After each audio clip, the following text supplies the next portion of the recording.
So, hi guys, welcome to our podcast. This is for our political science class. My name is Jorge Cerda. My name is Raúl Cecic Garrison Ruiz. My name is Alexis Escoto. Danny Chávez. Bernie de la Garza. And right now we're about to talk about media misinformation against Latinos and the Hispanic community. So, first question. How are politicians spreading false information about illegal immigrants and Latino citizens? So for me, I put that politicians, such as our president, have shined a negative light upon our people. He said that those who come in illegally come in to harm the U.S. citizens, to come in to harm our people, and to commit crimes. He makes them appear like these evil beings that come into our country just to, I guess, to harm those who are trying to live. But honestly, I feel like he is trying to portray us in a negative light just because that's how he sees us. Because I think of it like that, he also tries to say that stuff just to get voters on his side too. Because I mean, and last time I've seen the percentage rates and he voted for, he had a lot of voters from, even from Latinos voted for him, which is kind of strange to me that he is bad-mouthing that. And they still go for him, thinking that, oh no, which makes me think that they're being misled in the media. And probably on their end, on the Latinos' perspective, they're seeing all these posts on the internet or Facebook, WhatsApp, which are the most popular apps that they use. They probably look at or see videos where Trump is like on their side, when in reality it's the opposite. I've seen a few clips on online where a Latino says, "Oh, I voted for Trump," and next thing you know it, they're at their ISIS at the doorstep. Which, like, I mean, I think some politicians spread misinformation by only focusing on negative examples like crime and making it seem like that represents like everyone, you know.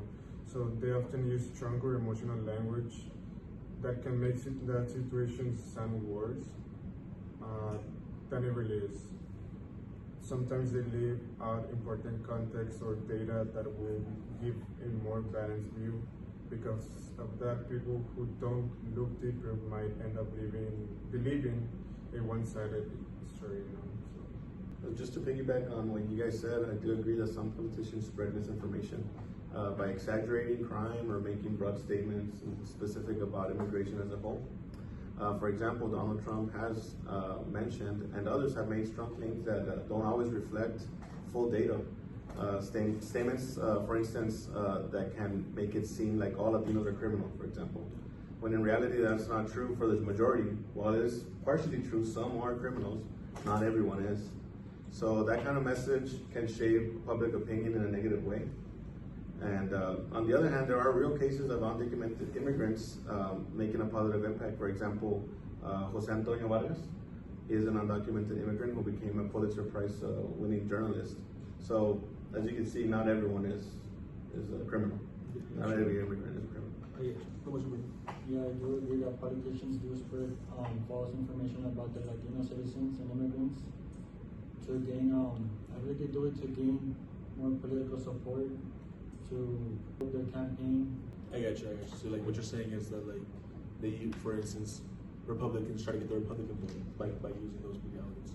So I think we all agree that politicians do tend to use, and I guess not just a negative light, but a light that attracts more of their political party to try to, whether it's going after Latinos or it's helping Latinos. I feel like politicians use it to their advantage. But as for our next question, it's, have y'all noticed any news outlets spreading exaggerated information that depicts Latinos in a negative light? What I put was that I feel as though every news outlet either lies or exaggerates their information.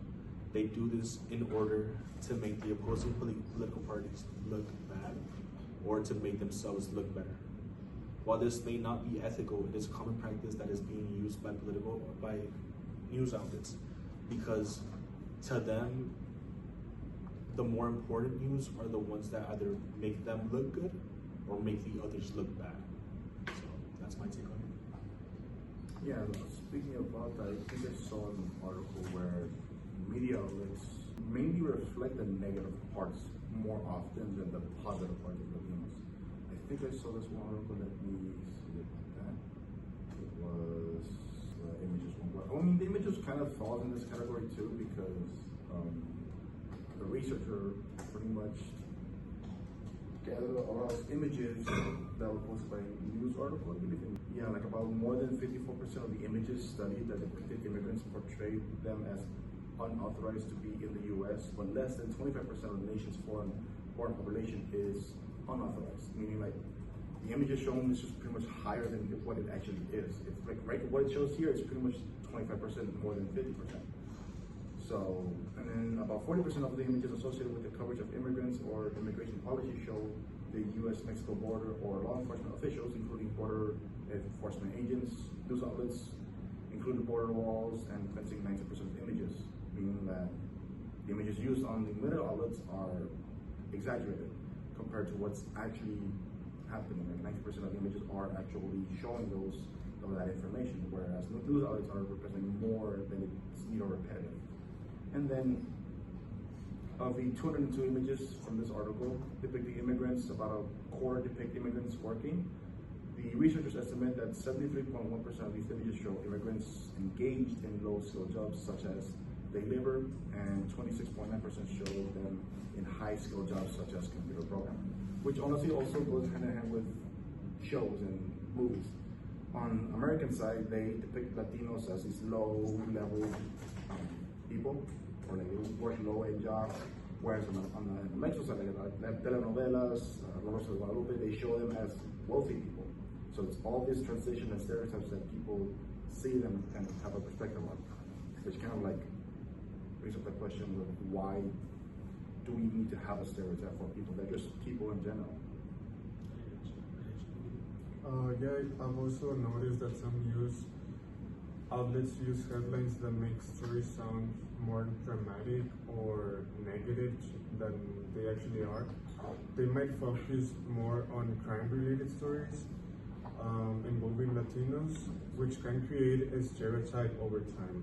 So even if the full article is more balanced, a lot of people only read the headline. So that can lead to misunderstandings and unfair opinions about the community. Yeah, most of the headlines sometimes are also clickbait, right? Like you click on it and then like it's a completely different story. But yeah, I mean, some influencers do exaggerate and spread misinformation all the time. And there's many reasons for that. I mean, as you know, social media pays these people, so they obviously try and get engagement out of their viewers. So yeah, I mean, immigration is a sensitive issue.